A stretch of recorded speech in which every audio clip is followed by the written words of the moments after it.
Salut à tous, on se retrouve pour l'épisode 2218 du Zap Image. On commence aujourd'hui en ce lundi 20 mars avec un anniversaire aujourd'hui, c'est celui de Fernando Torres. Il fête aujourd'hui ses 39 ans, cet ancien attaquant de l'Atlético, de Chelsea, de Liverpool. Il a joué dans pas mal d'équipes, donc bon anniversaire à lui. Donc il a remporté une Coupe du Monde, 2 fois l'Euro, une Ligue des Champions, 2 fois la Ligue Europa, une Coupe anglaise. Bon anniversaire à Torres. On va parler maintenant de tout ce qui s'est passé lors du week-end dernier. On commence tout d'abord en France avec cette belle affiche entre l'équipe de Reims et l'équipe de Marseille, et c'est Marseille qui est venu prendre les 3 points du côté de Reims.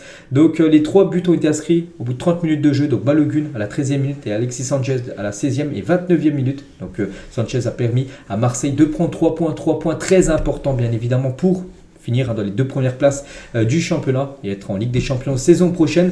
Donc les stats de la partie, on peut voir que Marseille a été dominé, mais Marseille a été plus efficace que cette équipe du Stade de Reims. Et du coup, l'OM reprend cette 2e place parce que Marseille, il y avait une grosse pression vu que Lens avant le match était 2e, vu que Lens avait gagné samedi contre l'équipe de Angers. Et du coup, Marseille, avec cette victoire, repasse devant l'équipe de Lens au classement. Et regardez la une du journal L'Équipe aujourd'hui.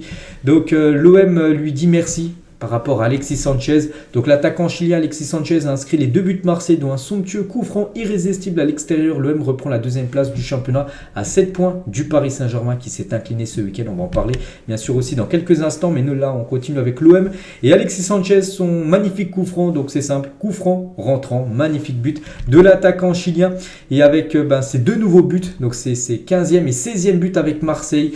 Donc grosse recrue quand même du côté de Marseille, on le savait l'été dernier. Il répond aux attentes marseillaises, bien sûr, Alexis Sanchez avec déjà 16 buts cette saison. Magnifique saison pour l'attaquant chilien. On va parler de Paul Lopez, le gardien, auteur d'une passe décisive sur le 2e but de Sanchez. Donc le premier but, ça a été un but sur coup franc d'Alexis Sanchez. Et le 2e but, c'est un but dans le jeu. Et c'est Paul Lopez qui lui a délivré la passe D. Alexis Sanchez, n'oubliez pas que Paul Lopez, c'est le gardien du côté de l'OM.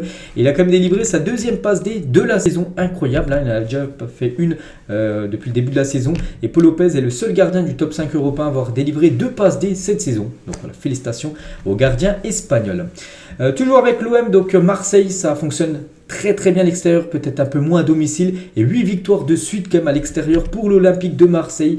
Donc seule une équipe est parvenue à faire mieux dans l'histoire, l'Olympique de Marseille déjà. C'était entre février et août 2009 où ils avaient enchaîné 9 victoires d'affilée à l'extérieur. C'est le record historique dans la Ligue 1, donc là ils sont à 8. Donc si la prochaine rencontre à l'extérieur est gagnée pour l'OM, donc ils reviendront sur ce record historique. C'est aussi eux qui avaient réalisé ce record il y a à peu près 10 ans. Donc voilà, bien sûr Marseille, incroyable à l'extérieur. Et toujours avec l'OM, donc avec 59 points pris. Donc Marseille compte 59 points pris après 28 matchs de championnat cette saison. Et c'est un record pour l'OM au XXIe siècle. Jamais l'équipe de Marseille avait pris autant de points après 28 journées de Ligue 1. Toujours sur cette équipe de l'OM, Igor Tudor après la victoire à Reims. Ce n'est pas facile de gagner ici. Un petit rappel les gars, Reims, on va en parler là, il était sur une magnifique série de 19 matchs sans perdre. Et du coup ils ont perdu hier contre l'équipe de l'OM pour montrer quand même l'exploit énorme des Marseillais. Et Igor Tudor, à propos d'Oranger, c'est un mélange de Suisse et d'Allemand qu'on a mis en France. C'est un robot. C'est vrai que ce joueur pour moi aurait mérité d'être dans la liste de Deschamps. Pour moi il aurait dû remplacer Verretou, pour moi qui n'a rien à faire dans la liste de l'équipe de France. Et bien sûr j'aurais préféré voir Rongier que Verretou dans cette liste. Bref, c'est Deschamps qui a fait ses choix. Donc voilà ce qu'a dit Igor Tudor hier sur le match de Rongier. Et l'OM du coup met fin à une série de 19 matchs d'invincibilité du Stade de Reims en Ligue 1. Donc la dernière défaite de Reims a remonté à septembre 2022 en tout début de saison. Et depuis ils avaient enchaîné, on se souvient, ils enchaînaient des matchs au Parc des Princes. Ils n'avaient pas perdu contre Monaco. Ils avaient même gagné la semaine dernière. Puis du coup là c'est fini pour eux cette série qui est quand même magnifique. 19 matchs d'affilée sans perdre pour eux. C'est bien évidemment historique, c'est un record du côté de Reims, autant de matchs sans perdre. Et merci pour les travaux Will Steele, la série était incroyable. Donc après c'est pas une catastrophe bien sûr d'avoir perdu, surtout après 19 matchs sans perdre, mais bon voilà, coup d'arrêt on va dire pour le Stade de Reims. Et leur buteur fétiche, donc Folarin Balogun a été le buteur hier côté de Stade de Reims, et il est déjà 17 buts cette saison, l'attaquant anglais qui est en train de réaliser une saison magnifique. On continue avec les autres matchs. On va parler du Paris Saint-Germain hier qui jouait contre le Stade Rennais, et le PSG battu à domicile 2-0 contre Rennes. Toko Ekambi et Kalimundo, un ancien joueur du PSG, donc sont les 2 buteurs côté PSG. Un but juste avant la mi-temps et un but juste après la reprise de la seconde période. Donc du coup le PSG n'a pas réussi à revenir, le PSG n'a même pas réussi à marquer le moindre but dans cette rencontre où le PSG n'a pratiquement rien proposé, hein, comme souvent cette saison.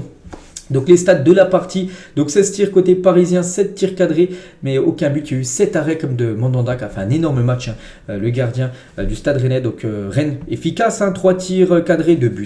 Donc voilà, rien à dire, hein. Belle victoire du Stade Rennais. Et ils font la une aujourd'hui du journal L'équipe version Rennes. Donc le supplice rennais, Rennes est décidément le cauchemar du PSG déjà vainqueur lors de la phase aller. Les Bretons infligés à des Parisiens impuissants leur première défaite de la saison au Parc des Princes. C'est vrai que Rennes a gagné ses 2 confrontations face au PSG cette saison. Au match aller au Rosen Park, ils ont gagné 1-0 et au match retour, ils gagnent 2-0 au Parc des Princes. Donc du coup 6 points pris sur 6 possibles lors de cette saison pour Rennes contre l'équipe du PSG. Et le Stade Rennais a même gagné 3 des 4 dernières confrontations face au PSG en Ligue 1, parce que la saison dernière ils avaient aussi gagné à domicile, mais ils avaient perdu au PSG. Donc du coup ça fait quand même 3 victoires sur les 4 derniers PSG Rennes. Donc voilà, en Rennes, hein, c'est la bête noire, on va dire, du PSG. Et le Stade Rennais est l'équipe qui a battu le plus le PSG depuis l'arrivée de QSI en 2011. En tout, ils ont gagné quand même 7 fois en 12 ans, cette équipe de Rennes contre l'équipe du Paris Saint-Germain. Et concernant ce coach, Bruno Genesio, qui est le coach de Rennes, donc c'est la 6e fois que Bruno Genesio l'emporte face au PSG sous l'ère QSI, et c'est aussi un record. C'est lui en gros l'entraîneur qui a le plus gagné contre cette équipe du PSG sous l'ère QSI. Et Genesio, il a dit, hein, c'est pas moi qui bats le PSG, c'est mon équipe, il faut féliciter mes joueurs, ils ont appliqué à la lettre ce qu'on avait prévu de faire, ils ont été récompensés par cette très belle victoire 2-0 du côté du Parc des Princes. Et Rennes, les gars, avec cette barre des 50 points après 28 matchs cette saison, c'est la 3e fois de son histoire que le Stade Rennais a atteint un tel total. Après 28 journées d'atteindre la barre des 50 points, ils avaient déjà atteint ce total en 2010 et en 2019. Donc en 2010, ils avaient terminé 6e à la fin de la saison, et en 2019, ils avaient terminé 3e à la fin de la saison. On verra là, ils vont terminer combien en fin de saison, cette équipe de Rennes. On va parler de Mandanda après la victoire de Rennes au PSG, donc enchaîner des séries pour accrocher l'Europe, parce que c'est l'objectif bien sûr de Rennes, accrocher une place européenne. Bon, Ligue des Champions, bon, ça va être compliqué, pourquoi pas l'Europa League, l'Europa Conference League, hein, ça peut être bien sûr un objectif pour cette équipe de Rennes. Et Mandanda, par rapport à son match hier, gros match, un très grand match, hein, du vétéran Steve Mandanda, ultra décisif, hein, je l'ai dit, 7 tirs cadrés du PSG, 7 arrêts, en gros il a tout arrêté, même cet arrêt à bout pourtant sur Kylian Mbappé, où il sauve le ballon de sa mâchoire, de son visage, incroyable bien sûr match, hein, de Mandanda qui a obtenu bien évidemment une énorme note, une note de 8 sur 10 aujourd'hui.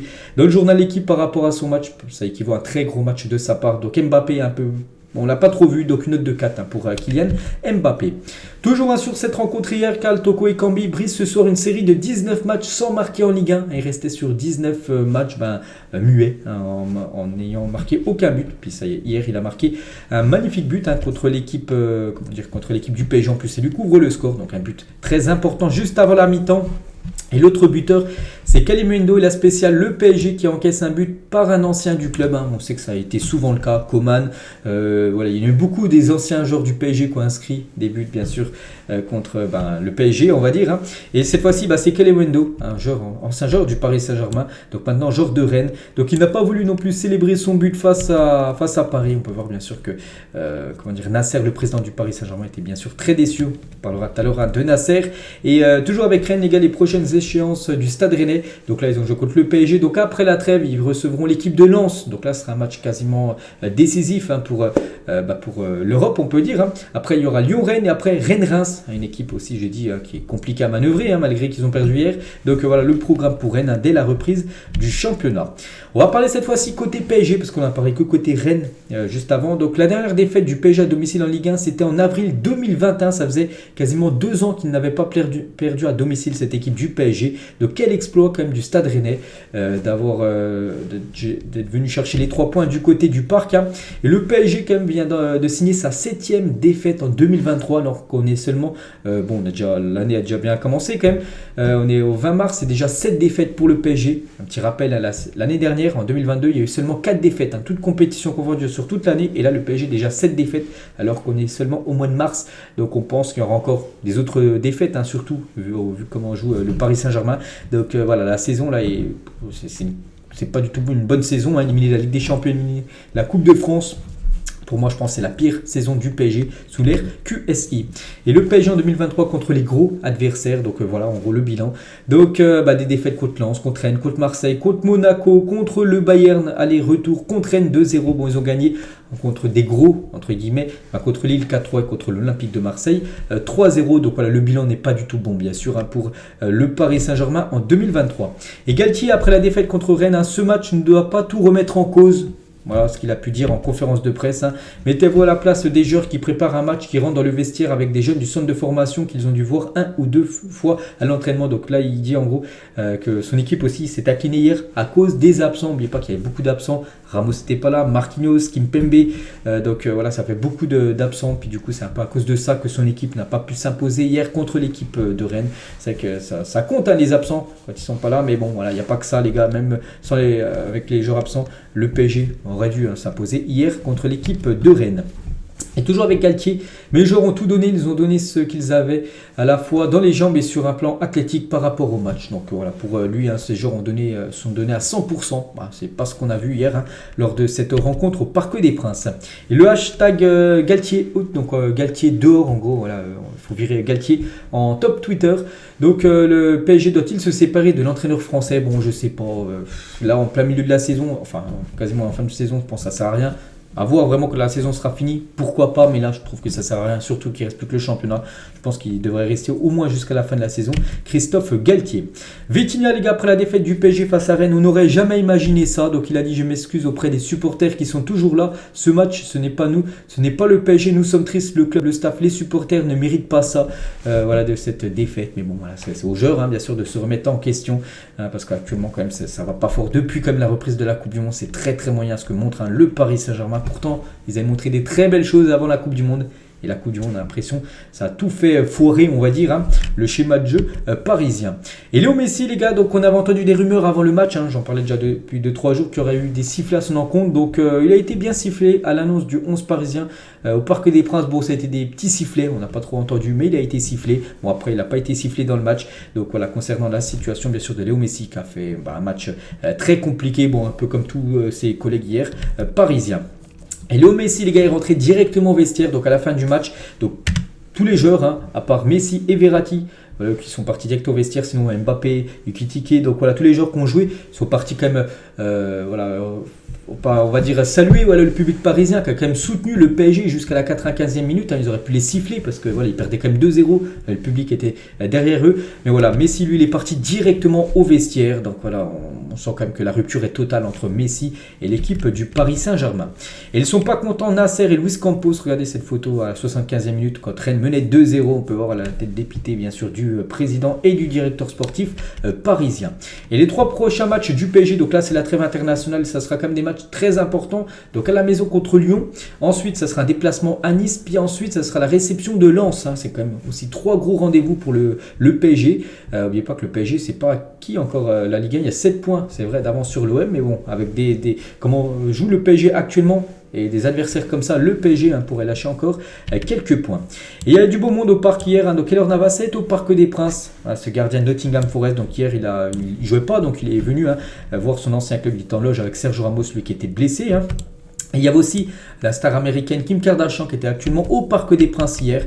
Donc il y a toujours du beau monde dans les loges du côté du Parc des Princes. Mais bon, ils n'ont pas dû trop vibrer par rapport à la prestation des Parisiens. Et concernant Kim Kardashian qui était jeudi à Arsenal pour le match Arsenal Sporting, Arsenal s'est incliné après tir au but. Puis hier, elle était au PSG et le PSG s'est incliné. Peut-être un peu un chat noir, on va dire, cette célébrité, on va dire, Kim Kardashian. Et regardez le magnifique tifo hier du côté du parc, bien sûr, juste avant le coup d'envoi entre le PSG et l'équipe de Rennes. On continue avec les autres rencontres. Lens contre l'équipe de Angers. Donc Lens, sans souci, s'est imposé 3-0. Fofana à la 26e et Openda à la 30e et 46e minute. Donc 3-0 pour Lens, qui prend 3 nouveaux points très importants. Donc les stades sont totalement en faveur de Lens, qui mérite totalement sa victoire. Et concernant Loïs Openda, 5 buts sur ses 2 derniers matchs. N'oubliez pas qu'il avait marqué un triplé il y a quelques jours contre l'équipe de Clermont. Souvenez-vous, un triplé en 4 minutes. Et là, il inscrit un doublé. Et du coup, ça fait 5 buts sur ses 2 derniers matchs. Le doublé pour Loïs Openda avec le Racing Club de Lens. Déjà 14 buts cette saison en Ligue 1 pour le Belge, recruté contre un peu moins de 10 millions d'euros l'été dernier. Donc ça aussi, c'est un peu une masterclass réalisée sur le mercato lensois avec l'arrivée de ce joueur, les gars, pour un peu moins de 10 millions d'euros. Et ce qui fait fait cette saison. C'est énorme. Et ça faisait 25 ans qu'aucun joueur du Racing Club de Lens n'avait pas marqué 14 buts sur une même saison de Ligue 1. Donc Loïs Openda l'a fait. Et la saison est loin encore d'être terminée vu qu'il reste encore une dizaine de journées. Donc on pense qu'il va encore marquer au moins un but. Donc voilà, ça faisait plus de 25 ans qu'il n'y avait pas un joueur du côté de Lens qui avait marqué au moins 14 buts. Et toujours sur cette équipe de Lens, donc Lens a inversé les noms sur les maillots de ses joueurs. Seko Fofana porte par exemple le nom de Jean-Louis Leca. Une initiative avec le slogan non disent non à l'occasion de la journée internationale pour l'élimination de la discrimination raciale. Voilà en gros pourquoi il y avait les flocages étaient insolites on va dire lors de ce Lens Angers. Et côté Angevin, donc Angers, bon c'est une nouvelle défaite comme souvent. Donc Angers enchaîne une 5e défaite de suite en Ligue 1. Il reste à 13 points du premier non relégable malgré un match en plus. Donc je vois pas comment ils pourraient se maintenir. C'est on peut le dire quasiment impossible pour eux de se maintenir. Et 22 défaites en 28 journées pour Angers. Un record en Ligue 1, il reste plus que 10 matchs pour eux. Donc il va falloir absolument gagner les 10 matchs. Voilà, donc quand ils ont déjà perdu 22 sur 28, on ne voit pas comment ils peuvent gagner 10 matchs, les 10 restants. Donc voilà, ça sent la Ligue 2 bien sûr pour l'équipe de Angers. On va parler de Nice qui jouait contre l'équipe de Lorient. Un partout entre les deux équipes, Laborde et Meïté, les deux buteurs côté Nice-Lorient, voilà on va dire. Donc les stats de la partie, donc il y a eu beaucoup de tirs côté niçois, 16 tirs mais seulement une frappe cadrée. Bon, on a fini au fond des filets, mais trop peu de précision côté niçois. Donc voilà, le score est plutôt logique. Mais bon, Nice enchaîne un match et de nouveau sans perdre. Et Nice est toujours invaincu, toute compétition confondue depuis l'arrivée de Didier Ligard sur le banc. 13 matchs d'affilée sans perdre. Bon, il y a eu quand même pas mal de matchs nuls, il y a eu des victoires mais aucune défaite. Donc voilà, Nice est invaincu sur ses 11 derniers matchs de championnat. Donc voilà, magnifique série pour les Aiglons. On va parler de Monaco qui jouait là ce week-end en Corse à Ajaccio. Et Monaco s'est imposé 2-0. Ben Yedder et Diatta, les deux buteurs de la rencontre. On peut voir les stats de la partie. Et Ben Yedder, premier buteur du match, vient d'inscrire son 10e but de la saison en Ligue 1. Les stats de ce gars dans sa carrière, c'est trop. C'est vrai que c'est un attaquant régulier. Chaque saison, il nous marque quasiment une vingtaine de buts en Ligue 1. Wissam Ben Yedder, il y avait 80 buts. Wissam Ben Yedder est devenu aujourd'hui le 3e meilleur buteur de l'histoire de l'AS Monaco en Ligue 1. Donc voilà, on peut que le féliciter bien sûr. L'attaquant français qui aurait mérité bien évidemment aussi d'avoir son nom dans la liste de Deschamps. Toulouse contre l'équipe de Lille. C'est Lille qui s'est imposé, c'était samedi à 17h ce match. C'est Lille qui s'est imposé 2-0 avec 2 buts inscrits en toute fin de match, 85e et 90 plus 10 minutes de temps additionnel. Mohamed Bayo a inscrit le deuxième but, le but des 3 points. Donc voilà les stats de la partie. Il y avait aussi Montpellier contre l'équipe de Clermont. Montpellier, une victoire 2-1. Et Wai, l'attaquant, le jeune attaquant français, les gars, a inscrit le doublé côté Montpellierin. Montpellier, beaucoup de spectacles, 23 tirs, ce qui est énorme, 9 tirs cadrés, 2 buts, voilà, logique.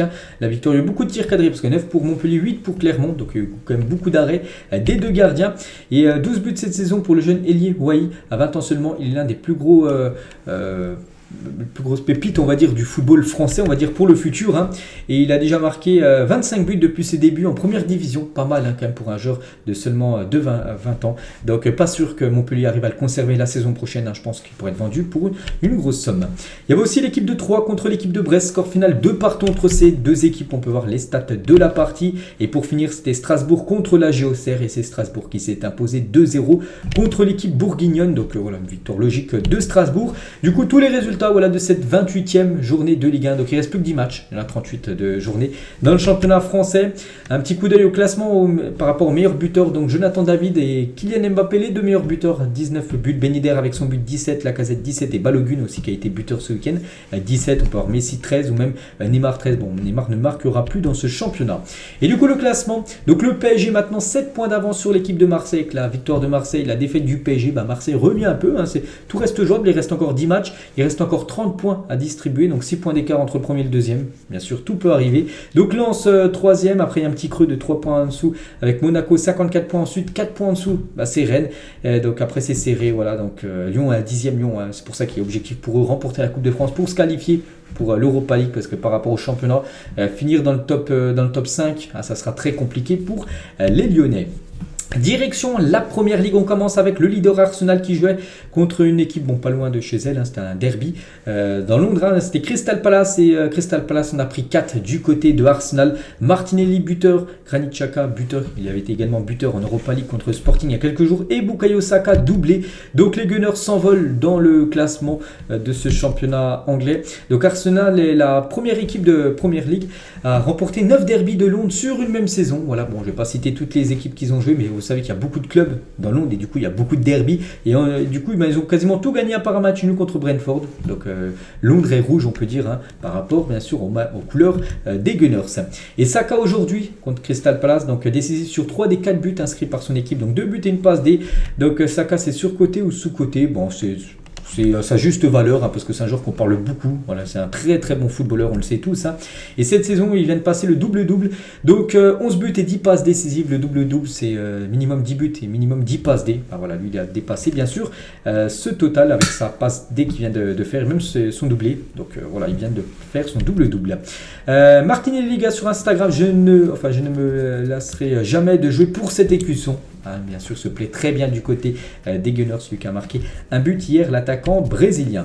On va parler de Tottenham qui jouait du côté de Southampton. Southampton, c'est les derniers du championnat. Et Tottenham a fait 3-3, donc voilà, encore une contre-performance pour l'équipe de Tottenham, surtout que Tottenham menait quand même 3-1 à la 76e minute de jeu. Et ben ils sont effondrés en fin de match, 77e 3-2 et 93e minute ils ont pris l'égalisation. Du coup, Tottenham de nouveau n'avance pas.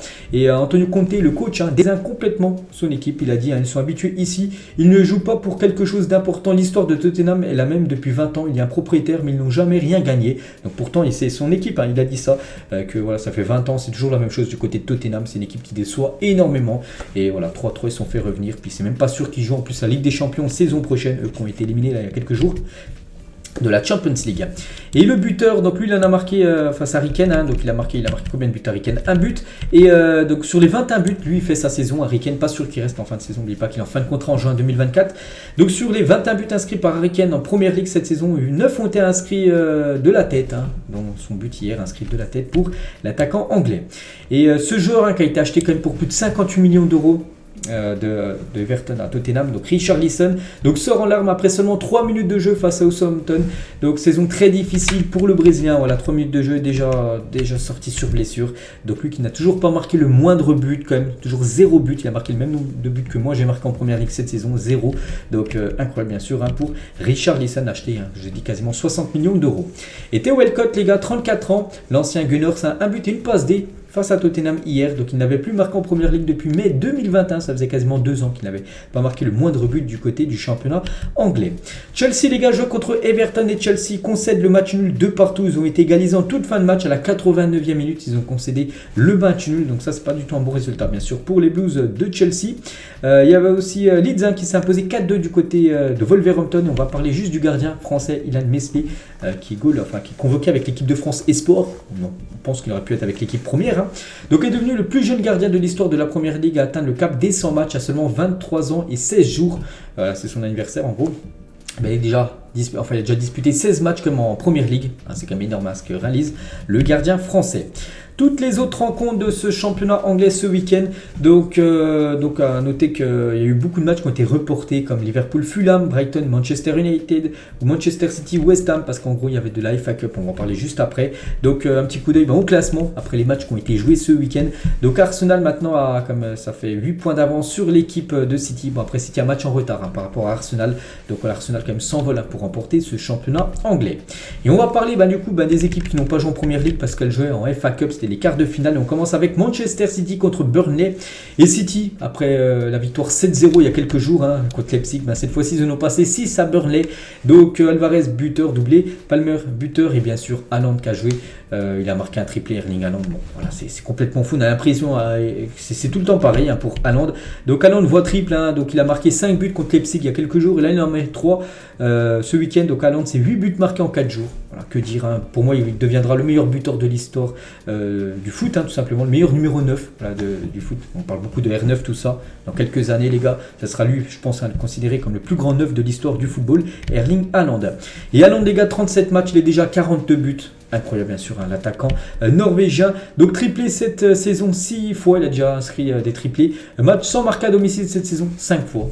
Complètement fou. Haaland est une machine complètement folle. C'est un cyborg. Et Guardiola à propos d'Haaland. 8 buts en 4 jours. J'ai joué 11 ans à Barcelone et j'ai marqué 11 buts. Il est incroyable. Voilà, c'est complètement fou ce qu'il est en train de réaliser. Je ne sais pas si vous vous rendez compte ce que réalise quand même Haaland. C'est on n'a jamais vu ça, dans le football hein, depuis beaucoup d'années. Et voilà, Haaland bien évidemment est reparti avec le ballon du match signé par ses collègues de Manchester City. Donc voilà, j'ai remplacé Haaland pour qu'il ne batte pas le record de Messi en FA Cup. Guardiola après le nouveau triplé d'Haaland. Donc bien sûr, Messi n'a jamais joué la FA Cup, mais voilà, parce qu'il avait dit il y a quelques jours que Guardiola avait remplacé Haaland lors du match de Ligue des Champions pour pas qu'il batte le record du quintuplé de Messi en Ligue des Champions. C'est pour ça qu'il a dit un petit peu la même chose hier, parce qu'Haaland n'a même pas joué le match entier, hein, vu que il y avait déjà, le score était déjà acquis, la qualif acquise. Donc voilà ce qu'a pu dire Pep Guardiola. Les autres matchs en FA Cup, vu que c'était les quarts de finale, il y avait aussi 3 autres affiches. Manchester United joue contre Fulham et victoire 3-1 de Manchester qui se qualifie également pour les demi-finales. Et la minute qui a éliminé Fulham, hein. Donc à la 72e minute, ils ont complètement disjoncté, ils ont pris 3 rouges. Bon, 2 rouges dans le jeu, hein, 2 joueurs, et un joueur qui était sur le banc. Et du coup, ils ont fini le match à 9 contre 11. Et du coup, ils sont sombrés après. Hein, parce qu'ils menaient 1-0. Hein, Mitrovic à la 50e minute, il menait 1-0. Puis du coup, à la 71e minute, ils ont pris 3 rouges. Puis du coup, juste après, ils ont pris un but Fernandez. Après Sabitzer, qui a marqué le premier but depuis qu'il est arrivé à Manchester. Puis après, Bruno Fernandes, de nouveau doublé. Puis du coup, victoire 3-1. De cette équipe des Red Devils. Donc voilà, Sabitzer a marqué son premier but. Hein. Et Fernandez avec son doublé cette saison, c'est 44 matchs, 10 buts et 12 passes décisives. Hein, pour ce joueur aussi régulier quand même depuis son arrivée. C'était en 2021 je crois, ou 2020. Bon, ça fait quand même quelques temps qu'il est à Manchester. Et c'est un joueur cadre, on le sait, hein, des Red Devils. Les autres rencontres, Brighton qui jouait contre, je sais même pas c'est qui. Bon, c'est une petite équipe, j'arrive pas à voir leur écuisson. Victoire de Brighton, voilà, 5-0. Et aussi Sheffield United contre Blackburn, 3-2 pour Sheffield United. Et du coup, on connaît les affiches des demi-finales. Manchester City contre Sheffield United. Donc match 22 ou 23 avril prochain. Et l'autre affiche, ça sera Brighton contre Manchester United. Ce qui voudrait peut-être dire peut-être une finale de FA Cup, les gars, entre Manchester United et Manchester City. Parce que les deux jouent chacun sa demi-finale. Donc voilà les gars, concernant cette FA Cup. On passe cette fois-ci en Liga. Et on va parler du Barça contre le Real Madrid. Et le Barça s'est imposé 2-1 contre le Real Madrid. Donc Roberto Franquesi, buteur Blaugrana, contre un but de Araujo contre son camp, côté Real Madrid. Donc les stats de la partie sont en faveur quand même du Barça. Pour moi, je regardais bien sur le match. Hein, j'ai fait 2 débriefs hier sur mes 2 chaînes, Real et Barça. Et pour moi, le Barça quand même mérite sa victoire hier. Et du coup, bien sûr, ça fait les unes aujourd'hui des journaux. Donc la une du côté de la Catalogne, du côté de Barcelone. Donc la une Journal Sport, on peut voir le plus 12, tiens. La une Journal Mundo Deportivo, bien sûr ils sont très contents. Et du côté des journaux madrilènes, c'est pas la même chose. Hein. Donc Marca à 1 mm de la Liga, c'est vrai qu'ils ont marqué en fin de match l'équipe du Real. Malheureusement pour eux, le but a été hors-jeu. Hors-jeu de Marco Asensio, ça s'est joué à une question de millimètre, mais voilà, le but n'a pas été validé justement. Hein.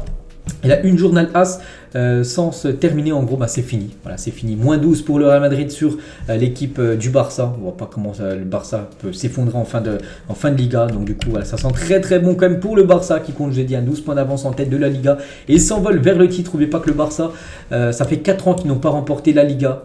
Et voilà, ça sent très bon pour cette équipe du FC Barcelone de remporter ce championnat espagnol qui était l'objectif numéro 1 en début de saison. Et voilà, ils vont peut-être l'atteindre, hein, cet objectif. Hein. Et Xavi contre le Real Madrid depuis son arrivée, c'est 6 matchs, 4 victoires, 2 défaites. Un seul match au Camp Nou, c'est vrai qu'il a beaucoup joué à l'extérieur. Vous l'avez joué aussi en Arabie Saoudite pour la Super Coupe d'Espagne. Mais voilà, vraiment le bilan de Xavi contre le Real Madrid.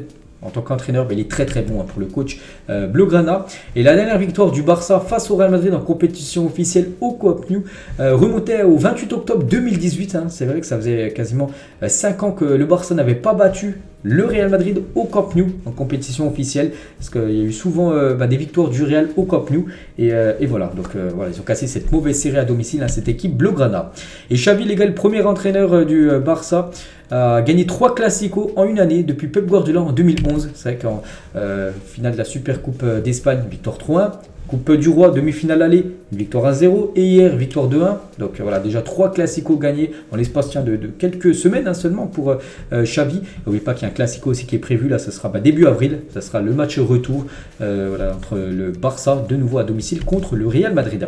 Sergent Kessié, le buteur, quasiment le but, on peut dire, du titre. Hein, le but du plus 12 de points par rapport au Real Madrid. C'est en toute fin de match. Et en plus, il était spécial ce but, hein, parce qu'il inscrit, Kessié, le 3000e but du Barça au Camp Nou en Liga. Voilà, le Barça a passé la barre des 3000 buts en championnat à domicile. Incroyable, bien sûr. Hein. Donc, c'est Franck Kessié, en plus, un but quasiment synonyme de titre, hein, vu que, voilà, avec plus 12 d'avance, de points, bien sûr, ça sent très bon pour les Catalans. Donc, voilà toutes les photos, quelques photos, bien sûr, du match. Hein.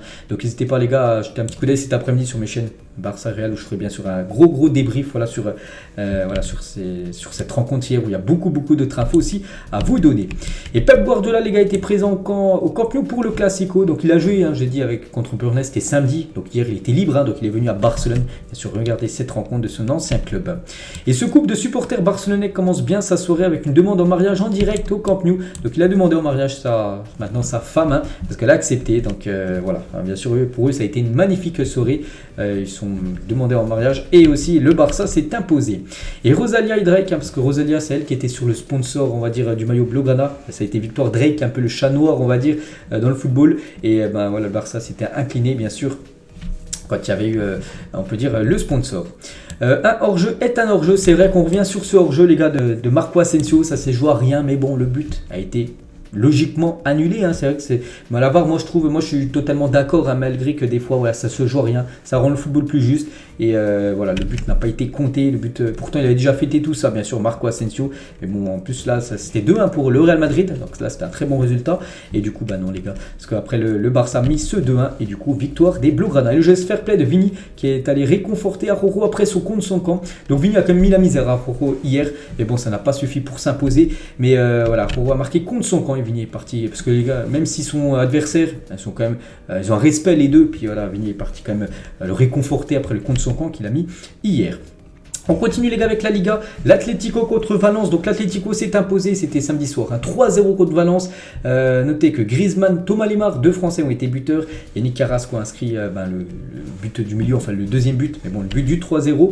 Et Griezmann, les gars, cette saison, but plus passe D, c'est 21 buts plus passe D pour Antoine Griezmann cette saison. Le Français marche sur l'eau, il fait une énorme saison. Antoine Griezmann, ça fait plaisir, peut-être la version Griezmann Prime. Bon, je pense que c'était en 2016 par là. Mais voilà, tu me retrouves des très bonnes stats. Griezmann, ça fait plaisir. C'est une petite photo de lui avec Depay. Les deux vont se rencontrer l'un contre l'autre. Ça sera vendredi lors du match France-Pays-Bas. Et Thomas Lemar aussi, l'autre buteur, vient de marquer avec l'Atlético. Ce n'était plus arrivé depuis le 6 mars 2022. Ça faisait quasiment 1 an et 12 jours qu'il n'avait pas marqué du côté de l'Atlético. Du coup, tous les autres résultats de la Liga, je sais pas, le Betis s'est imposé 1-0 contre Mallorca. Villarreal s'est imposé 3-0 contre Osasuna. Il y a du coup un petit coup d'œil au classement. Plus 12 pour le Barça sur le Real Madrid. Donc le Barça s'envole pour remporter ce championnat. Il reste encore 12 journées de Liga avant la fin de la saison.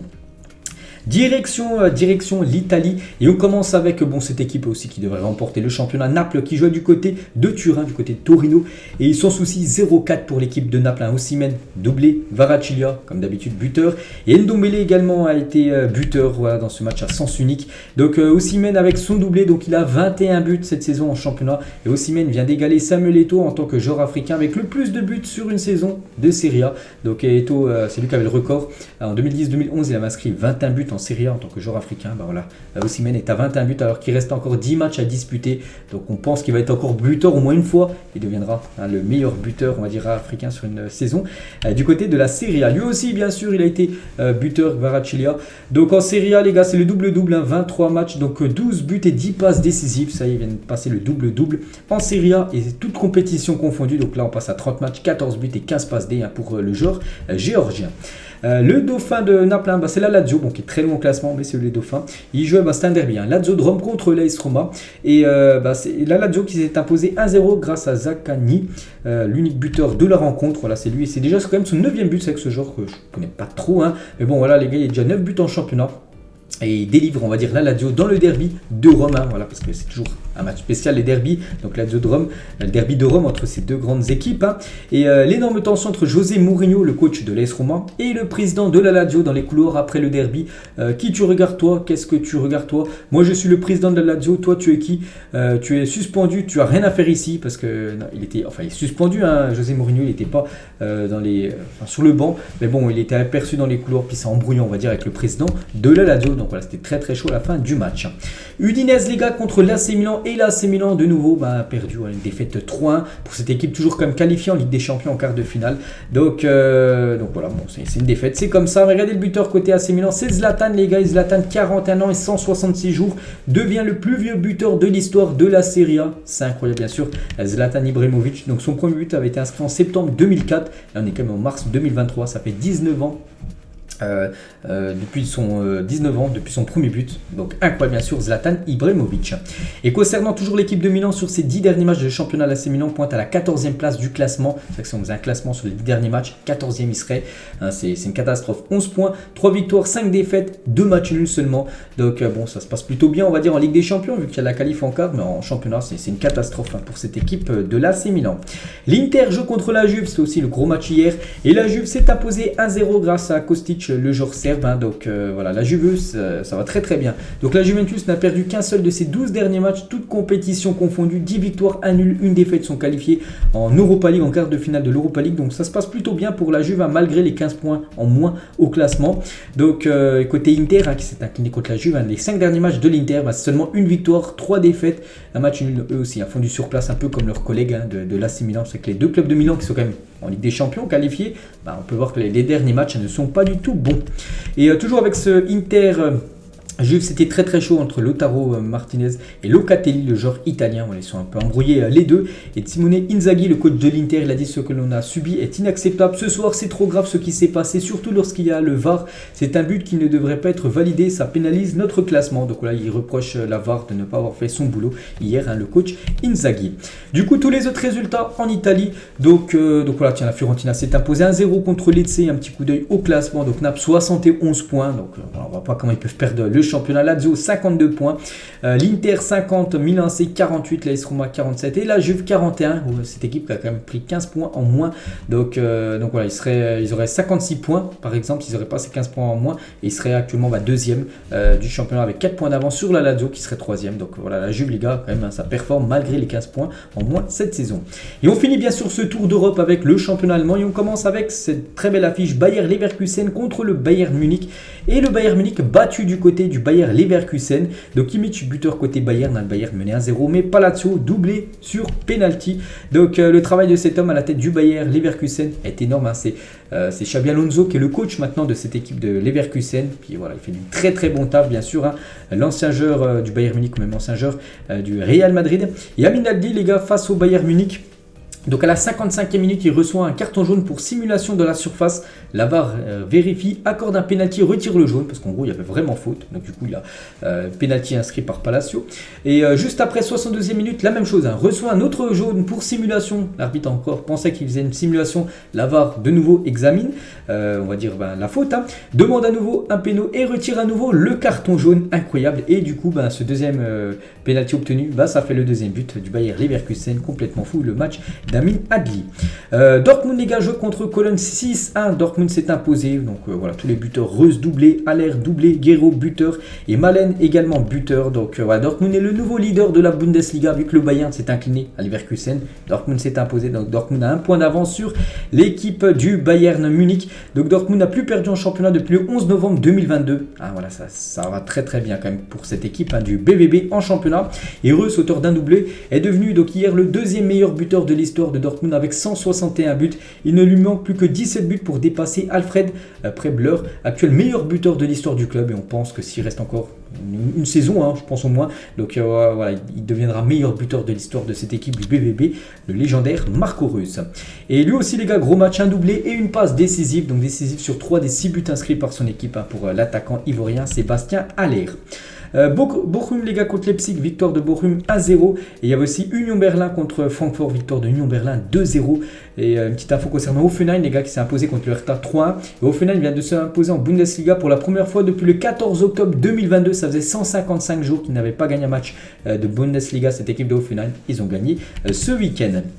Du coup, tous les autres résultats de cette journée en Allemagne et le classement Dortmund un point d'avance sur le Bayern. Petite info, les gars, le 1er avril, dès la reprise, le Bayern reçoit l'équipe de Dortmund. Donc voilà, ça sera un match tellement important, bien sûr, entre le premier et le deuxième. Donc Dortmund, il faudra absolument ne pas perdre du côté du Bayern. Et peut-être Dortmund pourrait peut-être penser à remporter le championnat en fin de saison. Donc, Union Berlin 3e et Fribourg à la 4e position. Donc voilà, les gars, tout ce qu'il y a à dire aujourd'hui. Donc plus de 39 minutes de vidéo. Voilà, on est lundi, vous savez qu'il y a beaucoup de choses à dire. Donc on se retrouve ce soir parce qu'il y a aussi plein d'autres choses à dire en dehors des résultats. On se retrouve ce soir bien sûr pour la deuxième partie de l'épisode. Allez, moi je vous laisse, bonne journée à vous et à tout à l'heure.